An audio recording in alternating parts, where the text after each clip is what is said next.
처음에는 피부과 갔더니 접촉성 구순염이라고 했어요. 립밤을 한 10개는 바꿔서 순한 걸로만 썼는데도 연고 발라도 그때뿐이고 도대체 원인이 뭔가요?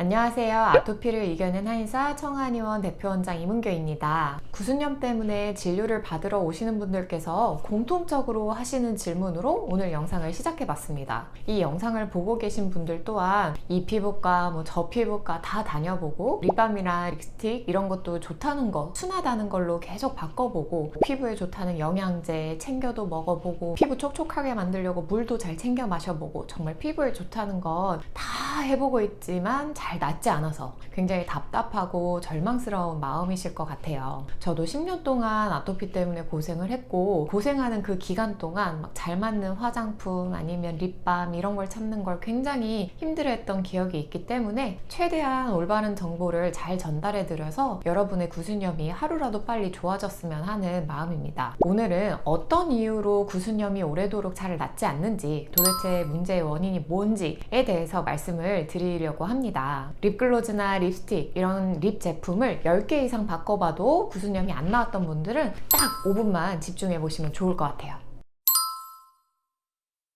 우선 가장 먼저 아셔야 할 점이 만성적으로 지속되는 구순염은 접촉성 구순염은 아니라는 겁니다. 대부분 이제 피부과에 처음에 가면은 접촉성 구순염이니까 연고를 바르고 보습을 잘 해주면 금방 나을 거다 이렇게 얘기를 많이 들으시게 돼요. 어느 날 갑자기 입술로 수포가 생기거나 가렵거나 각질이 일어나거나 진물이 나거나 한다면 당연히 의사 입장에서는 접촉성 구순염으로 진단을 할 수밖에 없어요. 갑자기 그런 거니까. 그런데 여러분, 접촉성 구순염이라고 한다면 말 그대로 접촉, 이 문제가 되는 병입니다. 그러니까 내가 립글로즈나 립스틱 이런 립 제품을 바꿨는데 그러고 나서 얼마 지나지 않아서 입술에 각질이나 가려움, 수포, 진물 이런 증상이 나타나기 시작했다면 정말로 그 바꾼 화장품에 접촉한 거, 그게 이제 염증의 원인이 되겠죠. 그럼 이때 해결 방법은 뭘까요? 당연히 단기간 연고를 얼른 써서 염증을 가라앉히고 자극이 없는, 그러니까 내가 원래 쓰던 립 제품, 립글로즈나 립스틱 이런 걸로 다시 바꾸는 겁니다. 실제로 접촉성 구순염은 이렇게 하면 금방 낫는 편입니다. 당연히 개인차는 좀 있지만 대체로 2주에서 한 달 이내에 호전되는 것이 일반적입니다. 하지만 기존에 사용하던 걸 다시 써봐도 증상이 가라앉질 않는다든지, 그래서 이제 자극이 적고 순하다는 립글로즈나 립밤을 이것저것 다 써봐도 계속 입술은 건조하고 가렵고 각질 일어나고 화끈거리고 이러기를 반복한다면 입술 아토피일 수 있겠구나 하고 알아차리셔야 합니다. 제일 안타깝다고 생각하는 게 내 피부에 잘 맞는 화장품을 못 찾아서 그런가 보다, 내 피부가 예민한가 보다 하고 이 치료의 골든타임을 놓치시는 분들입니다. 이미 입술 라인은 흐려지고 입 주변으로도 색소 침착이 생겨서 거뭇거뭇해지고 심한 분들은 얼굴로 번져나가거든요. 이렇게 되는 건 정말 순식간입니다. 치료가 잘 되더라도 입술 색이나 입술 라인이 완전히 회복되지 않는 경우도 종종 있습니다.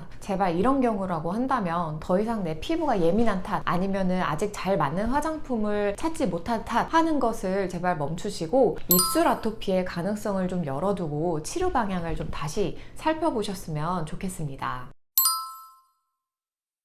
입술 아토피라는 생각이 드셨다면 이제부터는 보습제를 내가 어떻게 좋은 걸 잘 찾을 것인가 가 아니라 이 병의 본질이 면역계를 정상화하는 것에 있다는 거, 여기에 초점을 맞추셔야 합니다. 면역계라는 거는 우리 몸에서 외부 균이나 바이러스 이런 것들이 침입하면 방어를 하는 일을 하고요. 또 체내에서 노화된 세포나 이상이 있는 세포 이런 것들도 청소함으로써 몸을 항상 건강한 상태를 유지할 수 있도록 기능을 합니다. 그런데 이때 꽃가루나 음식, 로션 아주 평범한 것들을 균이나 바이러스가 들어온 것처럼 인식을 잘못해버려서 공격을 하면 피부 장벽이 서서히 파괴되면서 건조해지고 약해집니다. 입술 아토피 같은 경우에는 평범한 자극이 없는 립글로즈나 립스틱 이런 게 이제 공격해야 될 대상이라고 판단을 해서 입술 피부가 약해지고 뒤집어지는 케이스라고 할 수 있겠죠. 특히나 이제 스테로이드 연고나 알레르기 약이라고 알고 계시는 항히스타민제 내지는 면역억제제 연고나 약 이런 것들로 치료를 잘 해봐도 낫지 않고 있다면 면역계 기능이 많이 망가져 있는 상태일 겁니다. 아토피는 만성염증성 질환이기 때문에 여러분이 이 영상을 보고 있는 지금도 피부 장벽은 계속 무너져 있다고 생각을 하시면 됩니다. 낙숫물이 바위를 뚫는 것과 비슷한 이치라고 생각하시면 돼요.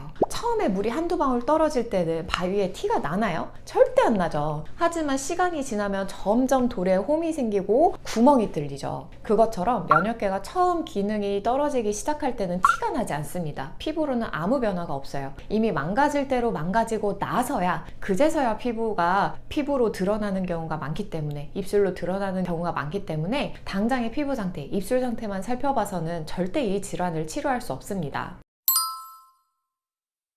저는 이런 원리에 입각해서 한약을 처방해서 입술 아토피를 치료하고 있는데요. 저는 매운 걸 좋아해서 그런 걸 먹고 나면 설사를 종종 해요. 제가 식습관이 안 좋아서 소화가 잘 안 되는 것 같아요. 설사도 좀 하고요. 이상하게 물을 잘 챙겨 마시는데도 목이 좀 잘 마른 것 같네요. 실제 진료를 제가 보면서 입술 아토피 환자분들이 제일 많이 호소하셨던 증상 중에 하나입니다. 저는 입술에 이렇게 수포나 발진, 가려움, 각질, 진물, 화끈거림 이런 증상이 나타나는 이유가 아토피가 맞다면 면역계 기능을 개선을 해서 염증을 줄이는 방식으로 치료를 해야 된다라고 말씀을 드립니다. 면역제에 좋은 한약재가 정해져 있어서 녹용 같은 걸 넣어서 보약을 드시는 게 아니라 면역계를 약하게 만들고 있는 신체 증상이 어떤 게 있는지를 살펴서 그 부분을 해결을 해야 된다는 겁니다. 바꿔서 말하자면 단순히 피부 상태만 살피는 것이 아니라 앞서 말씀드린 것처럼 소화는 잘 되는지, 대변은 건강하게 보는지, 갈증이 계속 나지는 않는지, 잠은 잘 자는지, 소변은 적당히 보는지 이런 몸 전체 증상을 살피고 이 입술에 증상이 생기던 시점에 불편한 것은 없었는지, 체질적으로 약한 부분은 없었는지 이런 것까지 종합적으로 꼼꼼하게 살펴서 치료를 해야 합니다. 제가 모든 아토피 환자분들을 당연히 다 낫게 해드릴 수 있다 이런 말씀을 드리는 건 아니에요. 하지만 제가 10년 동안 아토피랑 비염이 잘 낫지 않아서 굉장히 고생했지만 결국 이겨낼 수 있었던 비결이기 때문에 제가 알려드린 핵심을 이해하고 올바른 치료 방법을 선택하셨으면 하는 바람입니다. 오늘도 어떤 립밤, 어떤 립글로즈를 발라야 괜찮아질까, 어떤 연고를 발라야 이 구순염이 괜찮아질까 고민하는 분들에게 제 영상이 도움이 되었으면 좋겠습니다. 감사합니다.